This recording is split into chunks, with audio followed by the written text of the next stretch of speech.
अवघ्या एका तासात लोकसभा निवडणुकांचा बिगुल वाजणार। पत्रकार परिषदेतून निवडणूक आयोग करणार तारखांची घोषणा। ज्येष्ठ गायिका अनुराधा पौडवाल यांचा भाजपमध्ये पक्षप्रवेश। पौडवाल लोकसभेच्या मैदानात उतरणार असल्याची शक्यता। येत्या सोमवारी मोठा राजकीय भूकंप होणार। संजय शिरसाट यांचा पुनरुच्चार, तर अनेक नेत्यांचा त्यांच्या पक्षात कोंडमारा होत असल्याचाही केला दावा। निवडणूक रोखे म्हणजे खंडणीच, मोदींकडून जनतेच्या पैशांची लूट। ठाण्यातील रोड शो मधून राहुल गांधींचा हल्लाबोल। कथित खिचडी घोटाळा प्रकरणात ईडीची सूरज चव्हाणांवर मोठी कारवाई।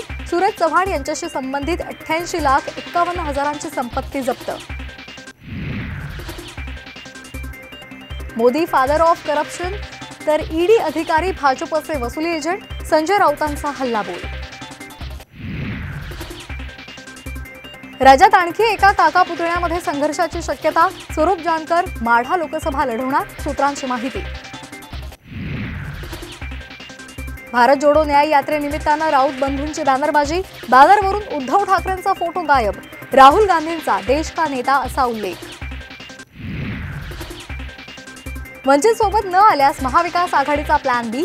23-15-10चा फॉर्म्युला ठरला। 17 मार्च नंतर जागा वाटप जाहीर होणार।